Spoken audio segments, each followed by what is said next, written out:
Nityanandam Paramasukadam Kevalam Jnanamurtim Dvandvatitam Gagana Sadrisham Tattvamasya Dhilaksham Ekam Nityam Vimalamachalam Sarvadhi Sakshi Bhutam Bhavatitam Trigunarahitam Sadgurum Tam Namami.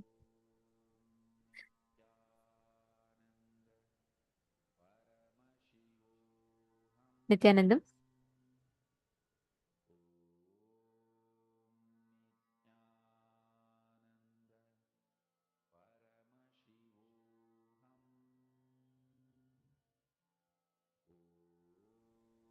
Nityanandam, we welcome all the participants, every one of you that are sitting with us today for this very, very special and auspicious day where we are going to be learning about the secrets to attract wealth, the science of manifesting wealth. Every one of you that are sitting with us here today on the 17th day of Paramashivoham. Can you all imagine we're already on the day 17 of the program? How has the program been so far for all of you? How have you all been enjoying it?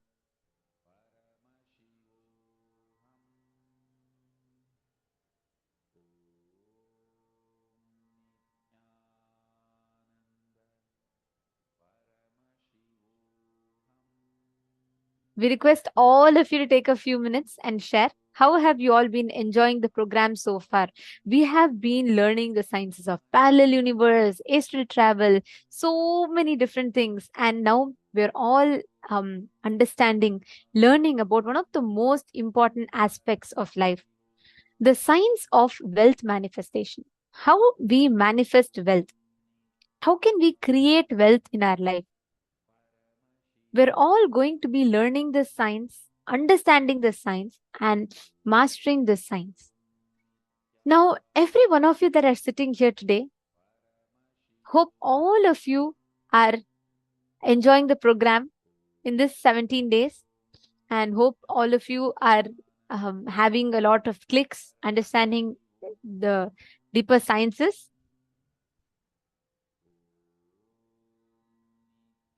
Nityanandam, enjoyment beyond description, never enough for me of this knowledge. I love to be in program daily. That's beautiful. Today, the theme that all of us are going to be learning about is one of the most important aspects of our life. Because without this, the whole humanity, everyone runs for this. The whole of humanity is always behind, always trying to earn, trying to go behind money. Wealth almost has become like an inseparable purpose of human life, isn't it? Imagine about it. Whenever you look for achieving something, the first thought you have about it is, oh, do I have enough wealth to create it for myself? Can I actually manifest it? Do I have the ability to create it for myself? And wealth comes synonymous with resource, wealth comes synonymous with power, wealth comes synonymous with strength, and so many definitions. And for many, it defines our status of existence. It tells us whether we are powerful, we feel powerless without wealth. But See, one thing today is not about to say that, oh, you should not be earning wealth. No, today's day is all about how can you earn wealth? How can you sustain the wealth? And how can you make your whole life extremely wealthy? We all always think spiritual people should not be wealthy people. Oh, I'm very spiritual. Look, that's why I'm poor. We equate poverty to spirituality. But today, we are going to be learning something really, really amazing.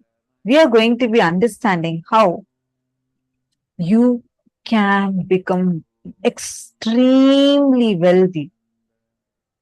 You can become such an amazing, wealthy, auspicious being, live in the most royal way without having the necessity to give up on something, to give up on something that's not proper, to give up on, like, you don't need to live a life of like poverty kind of life. No. In fact, did you know that Swamiji tells poverty is sickness and poverty is not accepted in Hinduism, which means being if you consciously decide to do the tyaga of your wealth and that powerfulness that you're sitting with is different. But suffering without wealth is not accepted in Hinduism. But why so? Is wealth such an important component of our life? What is the true definition of wealth? We are going to be getting answers to all these questions today. And Ma Vimala has posted, I'm actually not able to grasp and cognize, but I'm enjoying the program. That means you're actually attending the program the right way. Be very clear. If it's your first program and you feel you're not able to cognize, then you're actually understanding things. Because it takes three Paramashivohams for someone to grasp what Swamiji is saying. You all should know just one day of your program, right? Like let's say day one. This day one or like each day of the program is a separate course in itself. Like Swamiji has encapsulated 21 days of inner awakening syllabus in just one day of your program. So it is not like, it's not very beginner level. This is the most advanced way. Swamiji has encapsulated the whole of all the gifts in just one day. So it will at least take three Paramashivohams for a person to attend for them to understand it completely. So Mavimala, don't worry. You're absolutely in the right track. And all of you here, especially the people that have been participating so beautifully, I just want to tell all of you, each one of you are actually receiving such an amazing, auspicious gift. Understand? See, just by you participating, the way you are grasping the truths are increasing multifold. Every time we listen to the satsangs, we listen to these sessions, I've been blessed with a great boon to be able to be an acharya for the Paramashivoham level 3 since the time this program was launched. And it's been something really, really amazing for me that every single time I learn something new. I get a different click every single time. Because what Swamiji is gifting us is not something that's like, this is the syllabus you're going to learn. No, it's few words, but packed with so much of depth. Which is why we have participants who are attending this program for 7th time, 8th time. You all can tell how many, like from the time I remember I have seen Ma Yoga Malar sitting. Like from the time this started, I've been seeing there are a set of people who come every single time. From the time Ma Dona started coming, she has been coming for every season. Like this, there are a lot of you who, without missing, keep coming again and again and again, yet learn so much. Why? What makes it like that?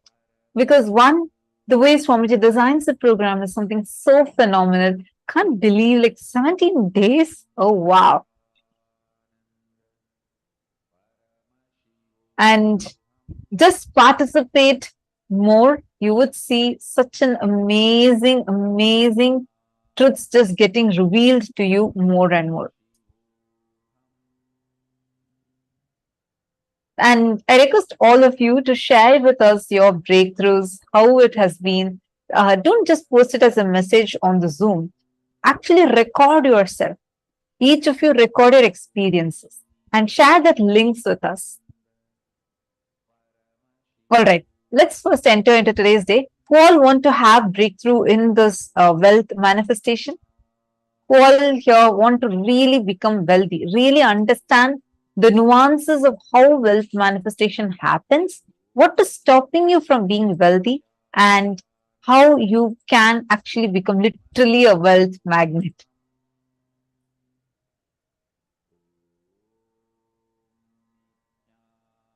Who all want that? Great, because you're here in the best way for best session for it. Because today, focus on this. Every session is going to be guiding you for wealth manifestation. The first session is on Vaikuntha Loka. Every day we start our sessions either learning about a particular samadhi or a loka. This is to start. The starting itself is going to be very high, like a high level subject. It's advanced level subject. So you need to listen to it intensely. Swamiji is going to be revealing about the abode of Mahavishnu, the god of wealth or spaciousness. We're going to be learning about his abode, how you can reach his abode, what is the frequency you need to be in. And then we are going to be entering into learning about what wealth is. Wow, there are certain things that is actually stopping us from manifesting wealth. Like what are those things that are stopping us from actually manifesting wealth? Sometimes we struggle with a lot of debts. Sometimes we struggle that I keep getting more and more money. Somehow it does not get sustained by me. It just doesn't stay with me. We all have these kind of problems. Swamiji is going to address every single thing, and we're also going to learn some techniques that can help in manifesting wealth. So, ready? Shall we start our day? Let's begin with the very first session, where we are now going to be entering into the session of Vaikuntha Loka. Let's listen to the revelation now.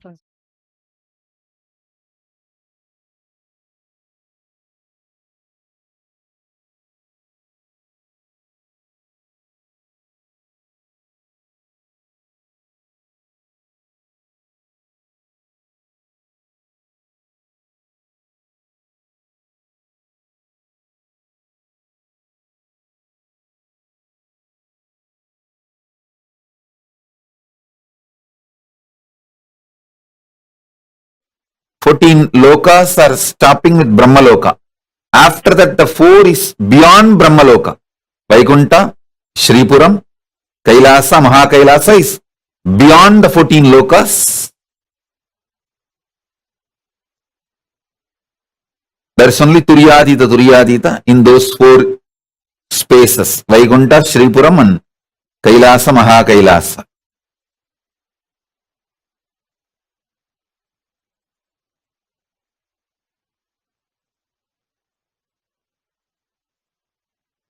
Like Vaikuntha is abode of Vishnu. What about Shripuram? See, Vaikuntha is abode of Vishnu, Parandama. Shripuram is Parameshwari, Paramashiva Shakti. Kailasa is Paramashiva. Mahakailasa is Paramashiva in his pure formless space. Beyond the form and formless space. That is Mahakailasa. In Kailasa, he lives as Paramashiva with form. Mahakailasa is a pure formless space. Intense life, alive. Even if you meditate on it, you will feel ecstatic.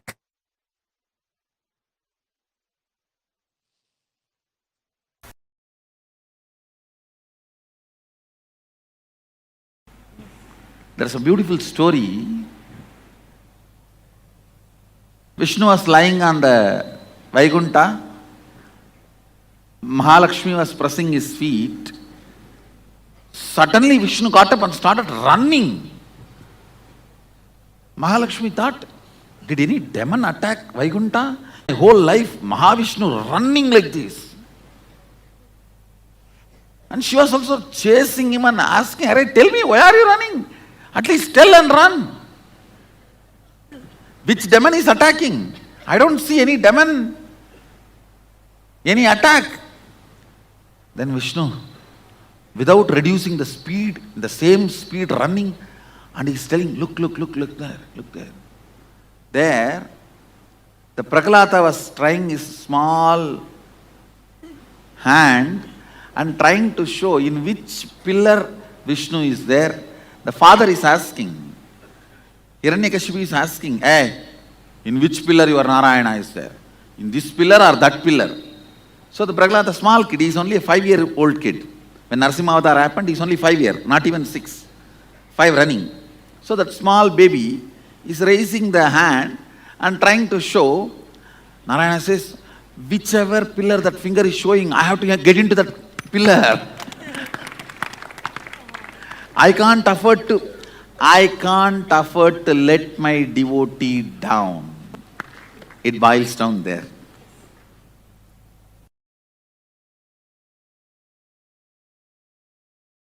The prana of Vaikuntha is love, prema, bhakti. It's very intimate space, Vaikuntha. Kailasa is oneness, yaga, fire.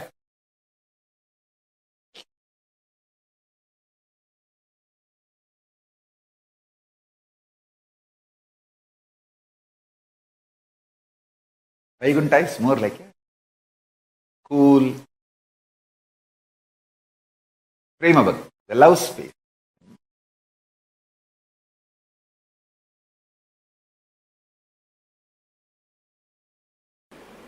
Seeking is nothing but your ability to throw tantrum and get the attention of the cosmic mother. I am telling you, just sit under one tree with a depth and decision of seeking. Simply Kailasa has to shiver. Kailasa will shake.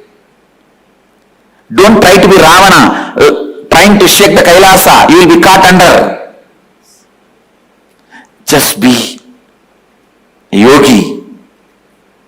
Vishnu cannot sleep there. Vaikuntha will have a tsunami. He has to come down and attend to you. Because after all, Vaikuntha, Kailasa and all is nothing but a parallel universe of you. Your Anagata Chakra.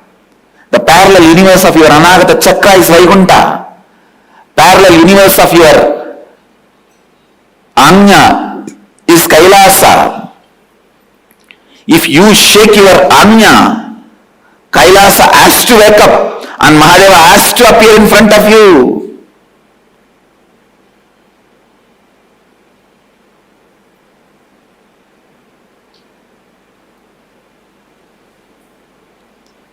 Don't be arrogant out of your seeking. Actually, when you are seeking, arrogance will not even happen.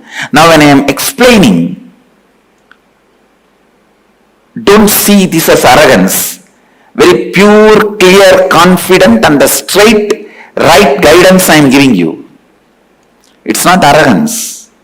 When I say, if you sit and open your third eye, the parallel universe of the third eye, Kailasa has to shake and Mahadeva has to appear. I am not arrogant. I am just revealing some of the very deep, sacred secret to you. If you sit and open your Anagata Chakra with the depth of seeking, simply the Narayana has to wake up from his Yoga Nidra and appear in front of you.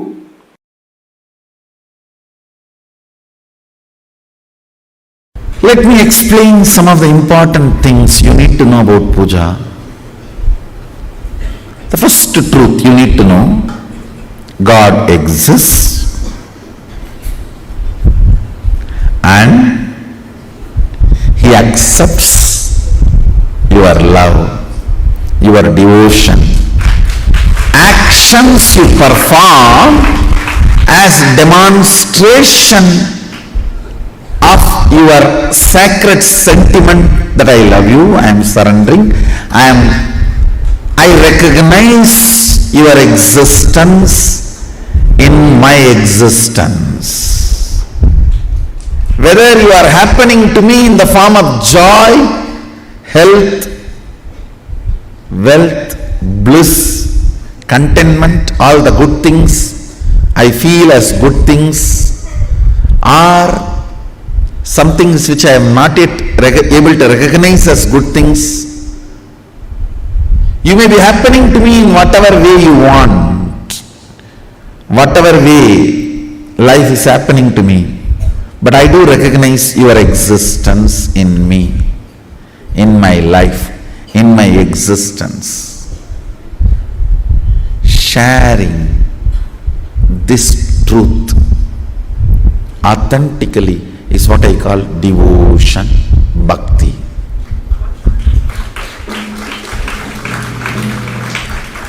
manifesting powerful cognitions about the universe is bhakti, and manifesting powerful cognitions about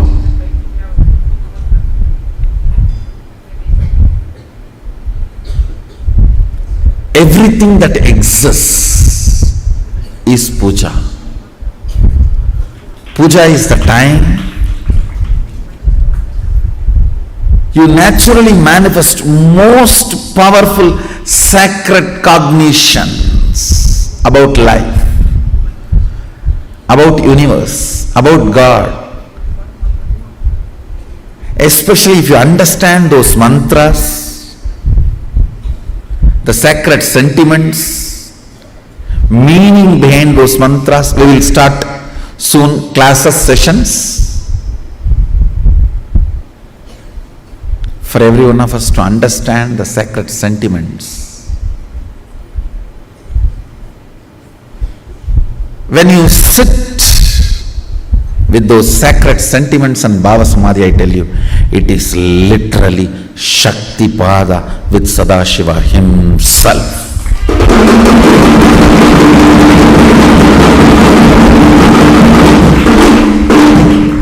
It can manifest so much of powers, state of Sadashiva, space of Sadashiva, and powers of Sadashiva. It can just do wonders, I tell you. Fools are those who don't know the taste of Shiva Puja.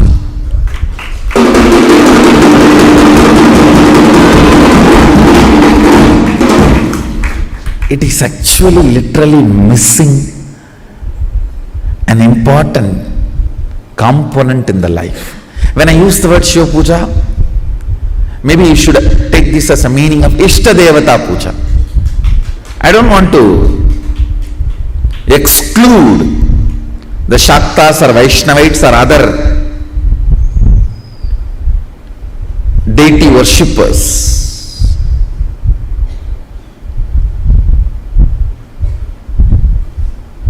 Because now I am practicing and promoting Shiva Puja, I am using the word Shiva Puja. Otherwise, you should take this as a Ishta Devata Puja. Whoever is your Ishta Devata, I tell you, the Ishta Deva Puja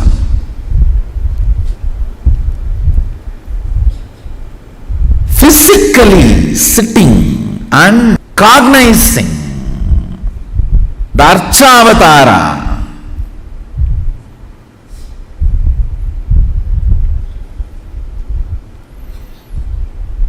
and collecting all the things needed to offer it to him, and offering by invoking the tremendous sacred sentiments and just getting soaked into it. It's a methodology of creating Kailasa wherever you are.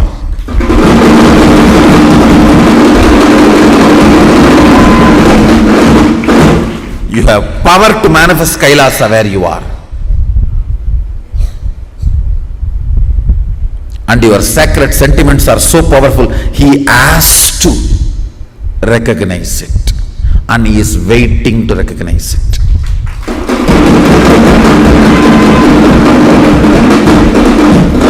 Sadashiva may not need your puja, but he is waiting to respond to your puja.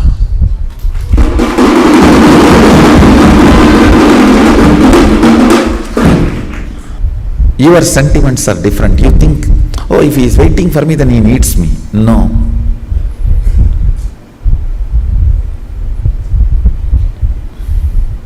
He doesn't need, but he responds. He is alive, very much alive, available.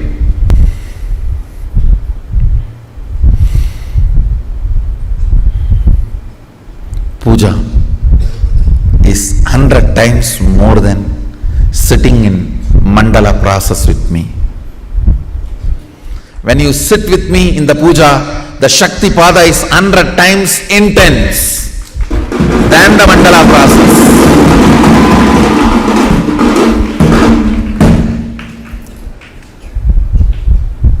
Because the sacred sentiments invoked.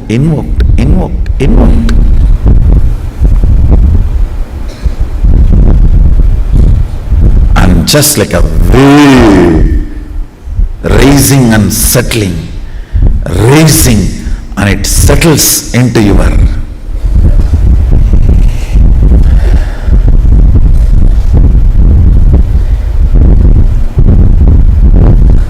muscle memory. The sacred space of puja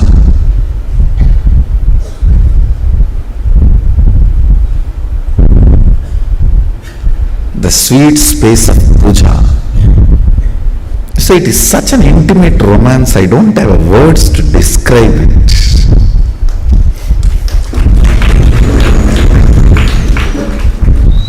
Romance described loses its sweetness and sacredness, becomes dirty. If I just see last 39 years of my life on the planet Earth, what is the activity in which I have spent maximum time? Not yoga, surely not talking to you guys and taking class, not doing Sangha activity, not doing meditation.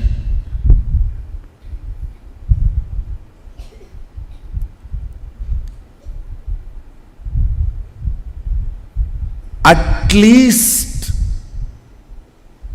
equivalent of the time I spent on all these activities, I spent on puja.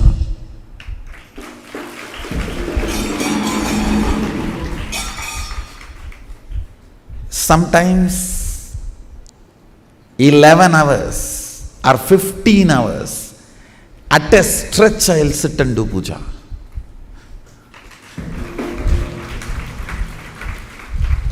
Understand, I may promote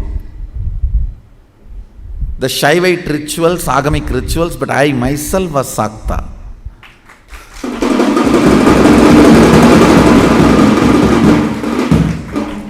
I practiced Shakta tradition, Sakta Sampradaya, means worshipping Devi. Basically, I received Bhuvneshwari Vidya from my Guru, Vipudanandapuri. After I had darshan of Devi appearing, and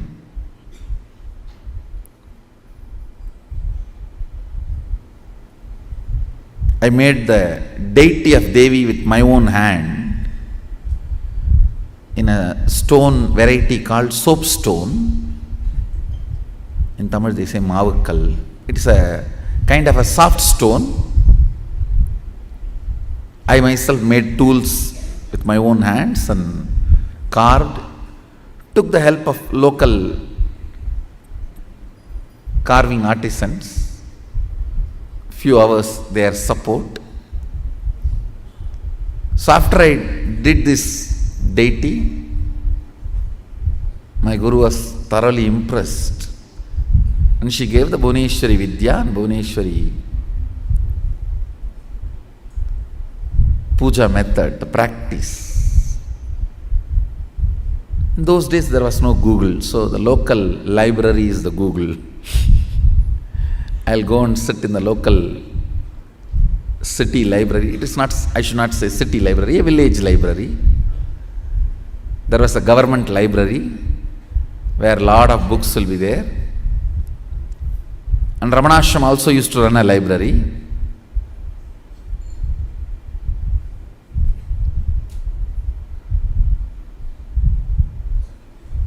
So I used to go there and sit and download the books. I used to go and sit and copy the puja patadis available in the library. You can all see the deity I carved after having darshan of Bhuvaneshwari. Exactly as I had darshan, I carved her. I carved.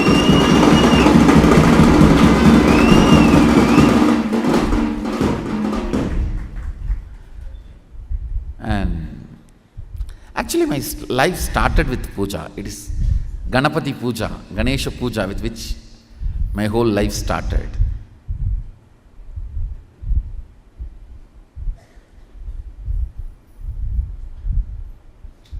If I am not doing what I am doing, I will be only doing puja. I would have been a pujari.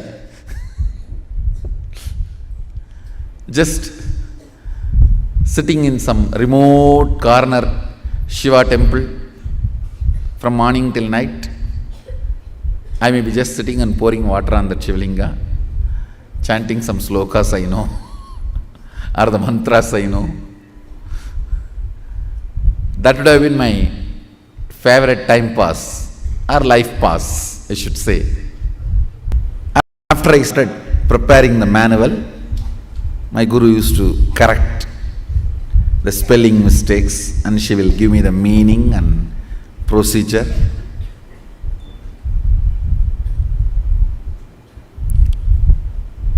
Before every puja, I will prepare elaborate manuals to instruct myself and study. Still, fortunately, we have few manuals protected by my mother. Some of the manuals I prepared for Sri Vidya and Ramakrishna Puja and other Shodasopachara Pujas, like Sadashiva's Puja and Ganapati Puja and Durga Puja and Vishnu Puja.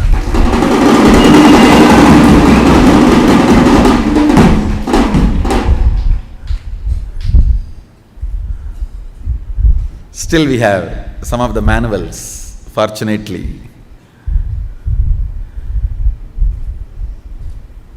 Much of them are Sanskrit and Tamil mix, means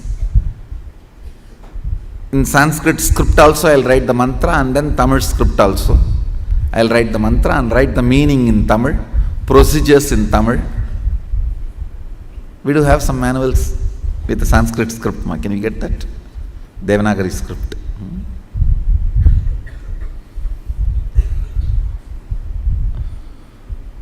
Some I will write only in Tamil, but I will first prepare elaborately to educate myself. Thanks to my grandfather who put the seed of puja inside me, I have seen his sincerity.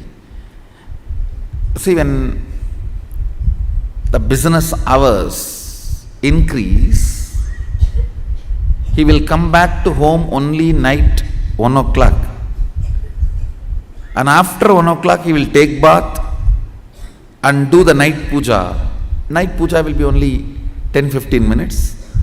Then he will sing for some half an hour, all the stotras.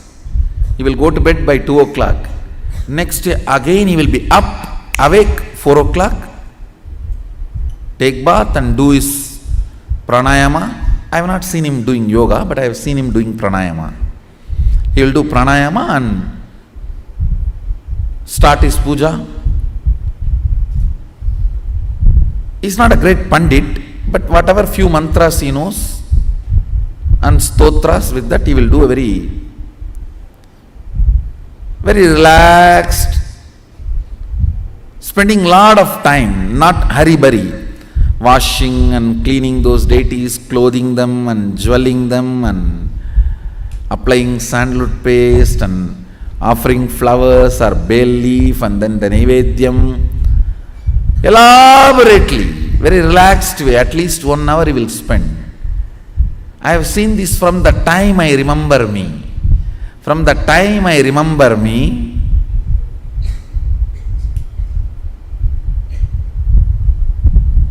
I used to sit with him. It's like a Skandamata's age itself. My mother used to put me where he does puja. So only hearing his morning puja bell, I'll open my eyes.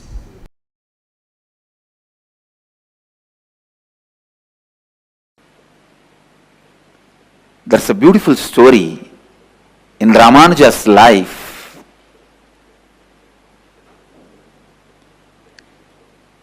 He goes to his guru and asks him to give one method to achieve the ultimate. In Vaishnavism, the ultimate is the space in Vaikuntha, means the space of Vishnu. Ramanuja was in such high level of completion.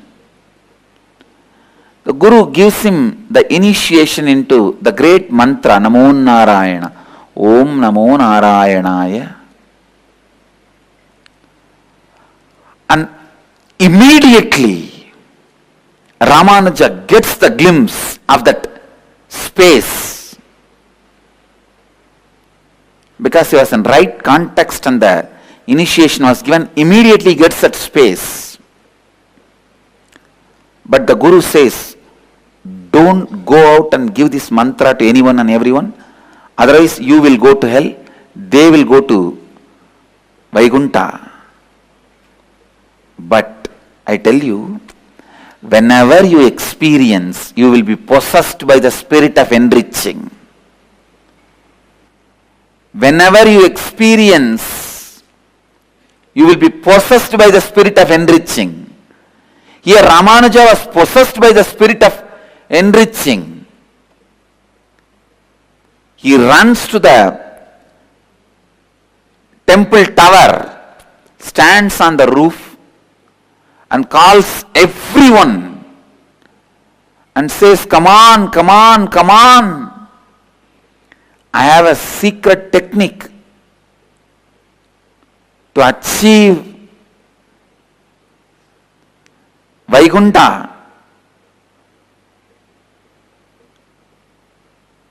If I teach you all this, I may go to hell, but you will all go to Vaikuntha. Please learn.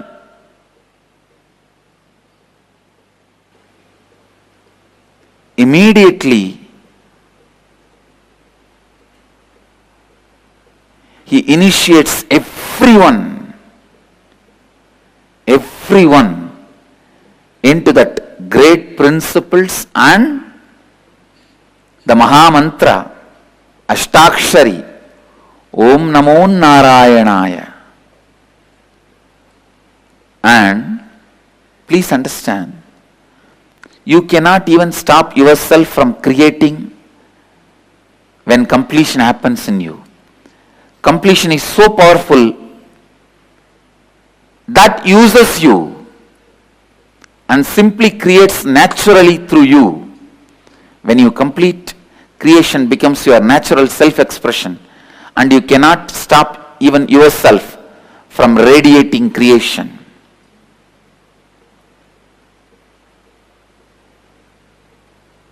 And I tell you, if I am asked to stand on the rooftop and shout, I will shout only this one word: completion, completion, completion, completion.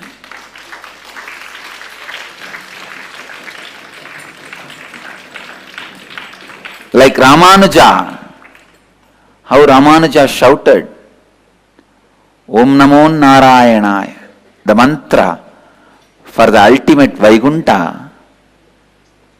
If I am asked from my experience, I will shout only this one word: completion, completion, completion.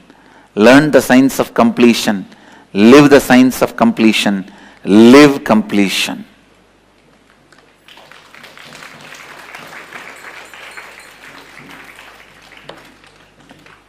I know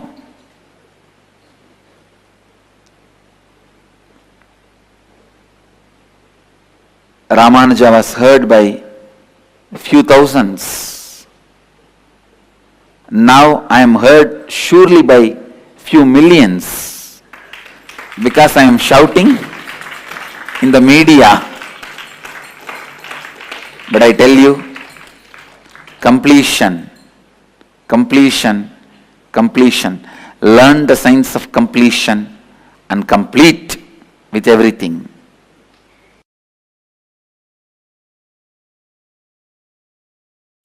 Experiencing, imbibing sacred truths.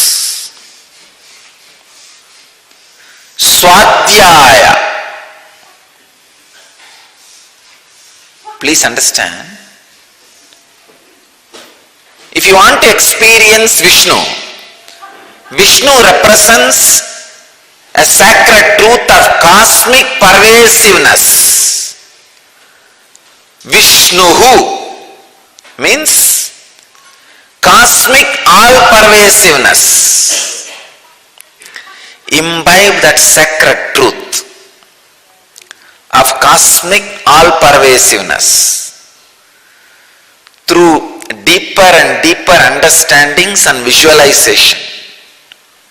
Then you will have the communion with Vishnu. Shiva is the extraordinary bliss of enlightenment, the cosmic auspiciousness, life. Very source of life is cosmic auspiciousness. Understand? I am exactly giving you the bija mantras to experience each God. Understand? For modern day, I am giving you the bija mantra for each God in English.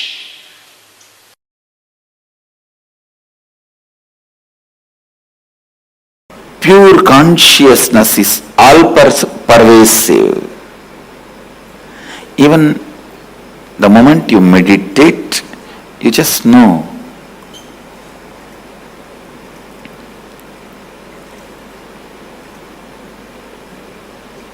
You are something more than the body, because all pervasiveness, the amount you can experience, only that much you can visualize. Please understand. Physical things, for example, this seat, this asana, even if you don't experience what it is made of and how it feels, you can see it.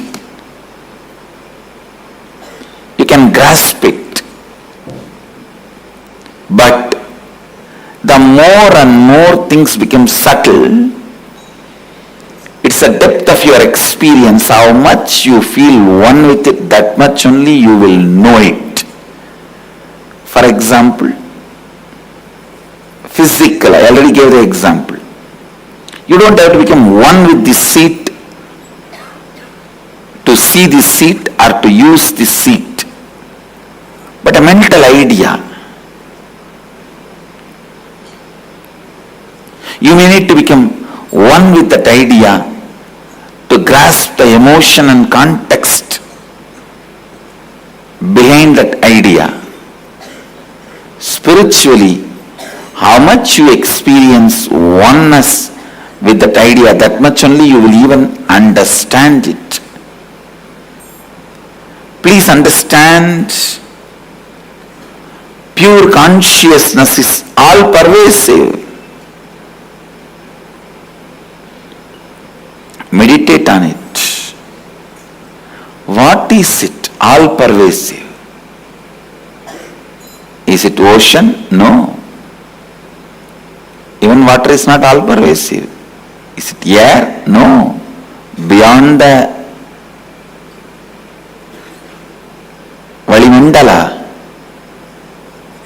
they are filled. It's not all pervasive. Then what is the all pervasive? Space? No. Like space. Because even in our space only there are some few billion planets. But universe is much beyond. Few billion planets we have ever understood or imagined. Vyakta, avyakta, manifest and unmanifest. Manifested and unmanifested. Vyakta, avyakta. manifest and unmanifest.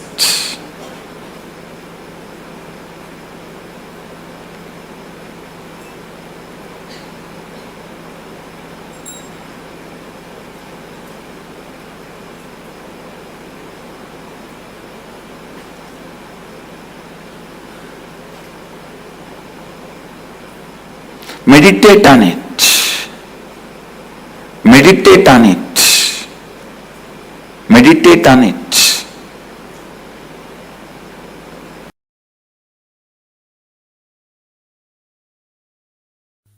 Vaikuntha Ekadashi is the day.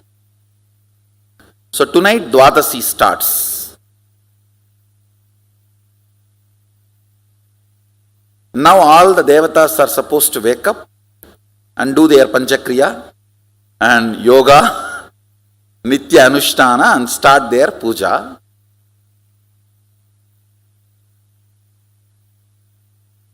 As a gift bonus, Vishnu opens all the 11 dimensions and blesses the universe. Anybody has a free entry today. This few days, all the 11 dimensions are opened and made available for all the beings to come and enjoy. Like they give you free tour and free entry. And I want you to know all these are not jokes. It's true. It is really true.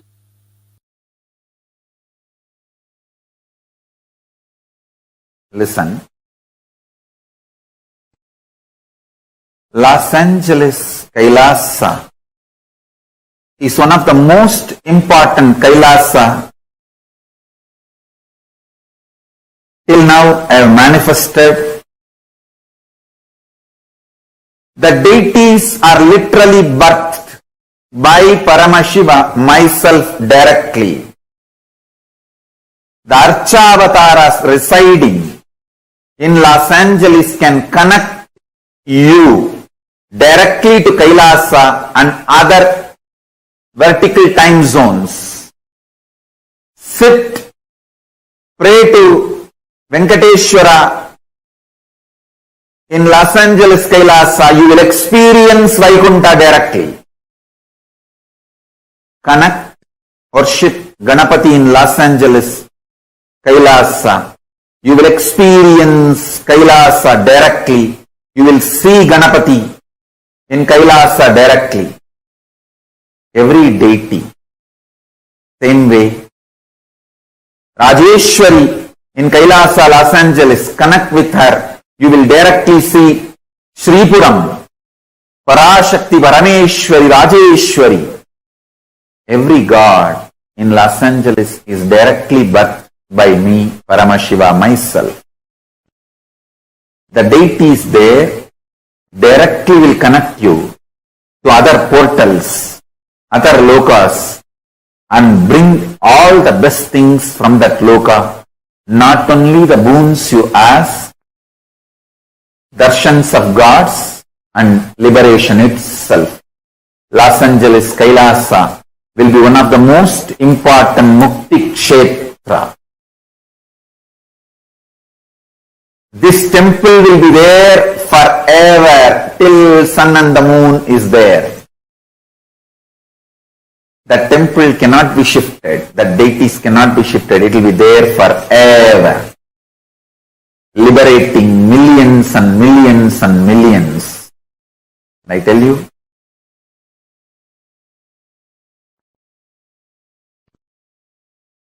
Whatever way temple can be expanded, renovated. But the deities have to be there permanently forever. They cannot be moved. And they will directly connect. Anyone who comes there, prays there, to Kailasa, immediately. It is literally, I brought the Kailasa stage, a supernal effulgence of Kailasa, and made this Los Angeles Kailasa. there will be a huge ecosystem, enlightenment ecosystem in Los Angeles.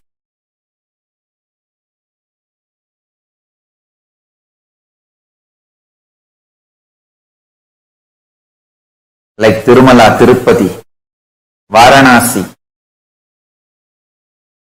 Madurai, thousands and thousands will stand in queue for hours and have darshan of Los Angeles Kailasa.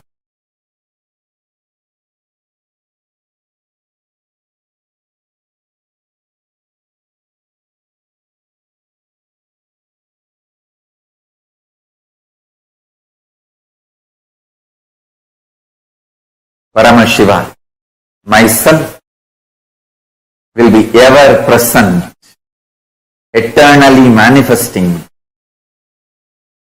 with all the gods and goddesses of Kailasa in Los Angeles Kailasa, forever, gracing every devotee, disciple, even visitors and viewers.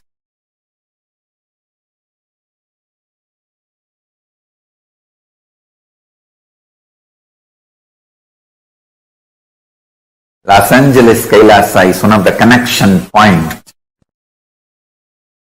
with Maha Kailasa and Bhuloka and all other lokas, spaces.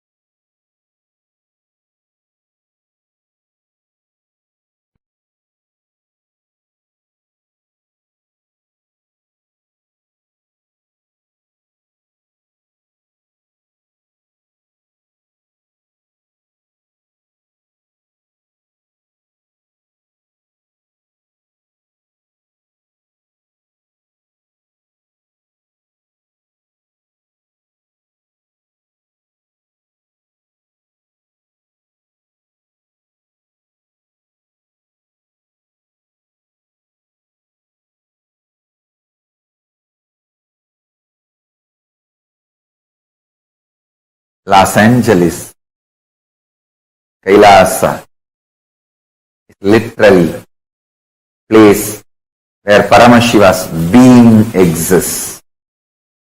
He is not only in the form of energy, superconsciousness, state, space, powers, he is in the very form of the being, accepting, receiving our worship, prayers and responding with the grace and compassion and love and blessing.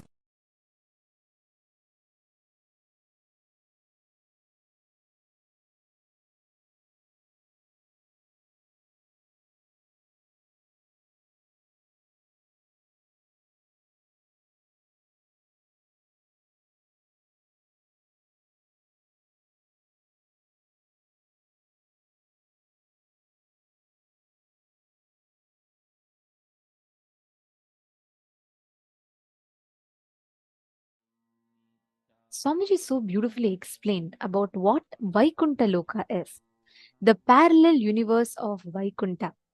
This is a space where Prema Bhakti is experienced. The space of Vaikuntha Loka, right? How it exists. Understand? The Vaikuntha is the abode of Mahavishnu. And the form that all of us having the darshan of today, Keshavartha Murti form, is the very form of Paramashiva with Parandama, Mahavishnu himself.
Yes.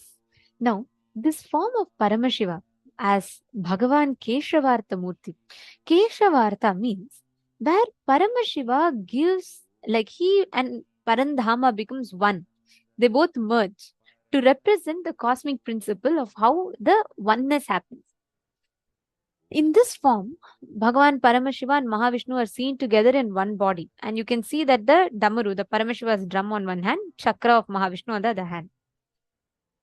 This whole thing represents how the ultimate experience of wealth consciousness can lead you to Paramashiva, the ultimate experience of consciousness. One of the largest and most blissful manifestations of Mahavishnu as Venkateshwara to this day stands um, in the sacred sthala of Los Angeles. Actually, you all should see this picture here. This is Keshavartha, Mahavishnu, not Keshavartha, sorry, it's Mahavishnu. And this is Venkateshwara, the blissful form of Mahavishnu that is carved by Swamiji himself, which stands stationed in the Los Angeles temple. You can see this beautiful, actually, many deities around the world that we will see in many of the temples are all personally carved by Swamiji himself.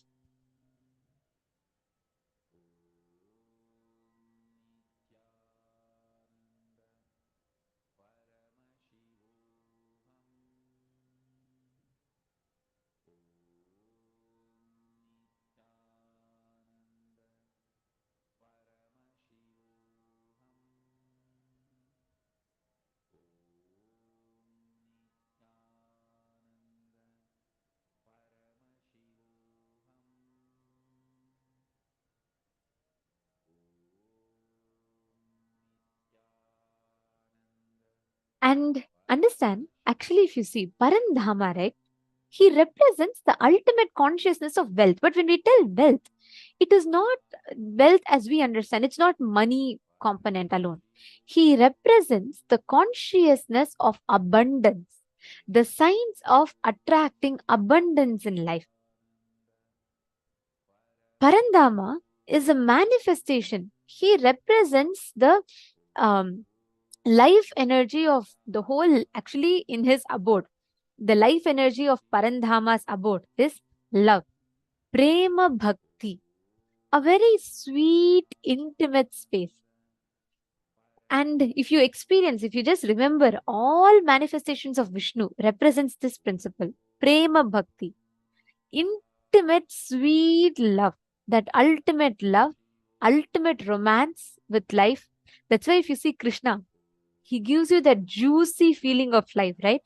Just remember Krishna. He plays, he does all his divine leelas. He is such a blissful form. He represents that life energy. Vaikunta can be reached only by pure devotion. That is why Vaikunta is called Prema Bhakti, where only pure devotion will open up Vaikunta for you. And that is what Parandhama represents. The Swamiji tells literally that the parallel universe of our Anahata Chakra, the heart center, is Vaikunta. The parallel universe of Anahata Chakra is Vaikunta. And this space of Vaikunta, you will manifest Ashtamaha Shaktis. And you will be able to manifest Ishitva, Vashitva, Prapti, Prakamya. And Om Namo Narayanaya is the ultimate Mahavakya to reach Vaikunta. The first truth you need to know is God exists and He accepts your love and your devotion. When you realize this, creation becomes your natural way of living.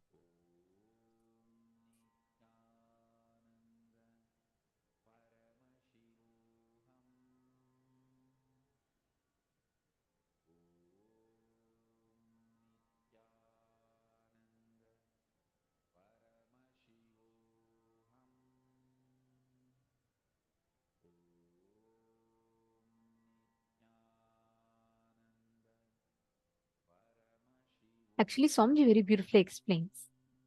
Whenever you're in love, you always create, is it not? Have you all noticed whenever you fall in love with someone, you start trying to upgrade yourself? You start trying to make experience yourself for that. Like whenever you fall in love with another person, you change your hairstyle for that person, you change your speaking style for that person, you start changing your taste as per that person, is it not? Even in a normal human to human love, we try upgrading ourselves as per that person. In bhakti, in devotional love, you start upgrading yourself as Paramashiva. You start upgrading yourself as Parandama, Paramapada. That is why it is said that when Krishna manifested, right, all the gopikas around him, they all were so much in love with Krishna that they used to every way, like whenever the gopikas were around, people used to not understand their love. People used to think they're all crazy women. Why will they go so much over a small kid? Krishna is a small boy. And why are they so much in love? If you see the Gopikas, morning they used to get up for Krishna, they used to dress up for Krishna, they used to make butter for Krishna, everything they'll be centered around Krishna. And people used to think they're all mad women. And so beautifully it is told. Like, there's a very beautiful story. Once Krishna, Narada thinks that, there can be no greater devotee for Krishna other than Narada, and all devatas had started thinking, they are only the great devotees of Vishnu, Krishna. And they used to think Gopikas are mad women. Like, they're all crazy people. They keep saying, they keep going so much gaga about Krishna, but they're not actually as devoted. They're all human beings. So Krishna wanted to establish the love of Gopikas to the power of Prema Bhakti to Narada. So he plays a very beautiful Leela where he tells one day, he starts telling, oh, I have a very bad headache. I have an unbearable headache. It is not going at all. Narada, he runs around all three worlds. He says, yo, my God is having headache. And he brings all the gods, and even Dhanvantri, the god of medicines, he tries to come and cure. Nothing can stop. We all know Krishna is playing his Leela. So Krishna also, he starts saying, oh no, it's unbearable. I feel like my head is splitting. I can't bear, I can't bear. The whole three worlds are all going crazy. They're like, our God is having headache and we are not able to do anything. Then Krishna tells, look, I know the exact medicine for it. Then Narada says, oh Prabhu, please tell. If you know the medicine, whatever it is, we will do. Krishna tells, the medicine for my headache is I need the foot dust. One of my devotee should come and wipe their leg and take the dust from their leg, the dirt from their leg, and they should apply it on my forehead and I should smell it. The gods and everybody are shocked. They're saying, what? You are my God? I worship you. How can I give you my foot dust? Then Narada says, Prabhu, please don't play this Leela. I know you're playing this Leela, but don't do this. How can I give you my food dust for you to, for you to get rid of your headache? That is not possible. Prabhu, please don't do this. Ask for anything else, but not this. Krishna says, this is only solution I know. There is nothing else. Then slowly, each one starts saying, no, I can't give. I will never do it. How can I ever do? For that moment, they all forgot that Krishna is suffering with headache and they need to give him a solution. They get stuck with their Vedanta, their principles. So Krishna waits for some time and he's unable to bear the pain and he says, okay, look, Narada, go to the Gopikas and just tell him Krishna is having headache. And Narada goes, he comes to Vrindavan where the Gopikas are all existing, and he comes there, and the moment he comes, no Gopikas seems to bother about him. And he says, I'm coming from Vaikunta. That and all doesn't bother the Gopikas. They're all continuing the work. He tells that is where Krishna is. The moment they hear the word Krishna, they all run to Narada and say, how is our darling Krishna? How is he? How is he doing? What is he doing? Did you inquire? Can you tell us more about him? How is he existing? Then Narada says, look, all your Krishna is having a very bad headache. He's suffering with a very strong headache. They're saying, oh God, what can we do? Then Narada says, look, your Krishna is having a splitting headache. The only thing that can cure his headache is the dust from the foot of one of the devotee.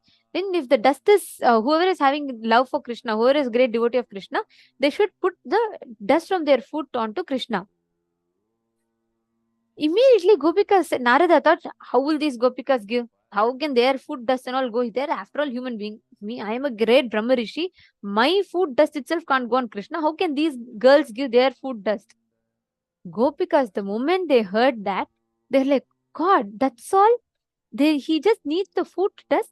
Immediately all Gopikas come together and they say, look, we don't know who amongst us is in great devotion to Krishna. All of us love Krishna equally, but we don't know who has real devotion and all that. So one of the Gopikas removes her own sari, the sari that is covering her. She immediately puts it on the ground. They forget. For them nothing matters other than Krishna. So all Gopikas come. They all like wipe their feet on the sari, and they collect all the dust and they say, Narada, we don't know who amongst us is devoted. Immediately take this to Krishna and tell him, these are all the Gopikas that feed dust, and give it to him. Narada is like disgusted. He's like, first of all, these are human beings and they're giving their food dust to Krishna, and he takes it anyways. Whatever said and done, he takes it to Krishna and he says, Prabhu, look what your disciples have done. Immediately Krishna, the moment Krishna sees it, he runs towards Narada. He smells that food dust of the devotees, and he applies that not just on his forehead, he applies that all over his body, and he tells, oh Narada, I am completely rid of my headache. Not just I'm rid of my headache, I feel so renewed with energy. Then Narada realizes, Krishna tells, the moment I told you I'm having a headache and I need this thing, for you, even more than your love for me, your principles, your Vedanta was so important. For these Gopikas, there is no dharma, nothing, this right, wrong, good, bad. When it comes to me, they go beyond all the societal rules. That is why they are more dear to me. Narada realizes and he falls at Krishna's feet. That is why to this day, in all of Vishnu's temples, if you see, on the crown of Vishnu, there will be a footprint. It symbolizes how Parandama, he reveres, he keeps his devotees, those who love him beyond the social conditionings, he keeps all of them on his head. That is why in all of Vishnu's crowns, the devotee's footprint will be on the crown. Understand, that is the power of prema bhakti. That is the power of devotion. Devotion surpasses all the social rules, all the social conditionings. That is what resides in Vaikuntha.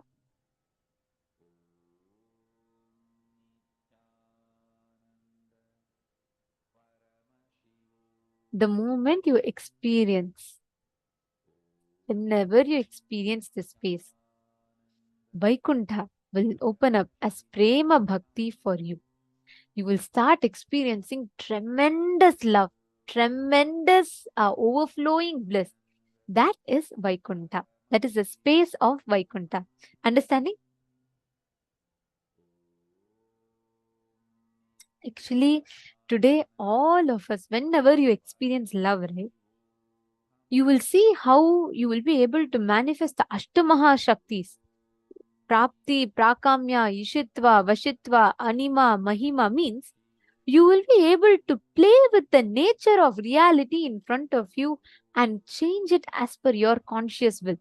For example, let's say you take any object, you will be able to increase its height, you'll be able to decrease its height, you'll be able to play with it. It'll just be like a whole game for you. It'll not be something very difficult at all. Understanding? And there is, so this power of Garima, increasing the weight of an object, Lahima, decreasing the weight of the object, and Mahima, increasing the size of the object, and Anima, decreasing the size of an object. So today, with this Prema Bhakti as the core understanding, we are going to be manifesting this exact same space. We are all going to be manifesting the space of Ashtamaha Shaktis, power over the consciousness, power over the matter.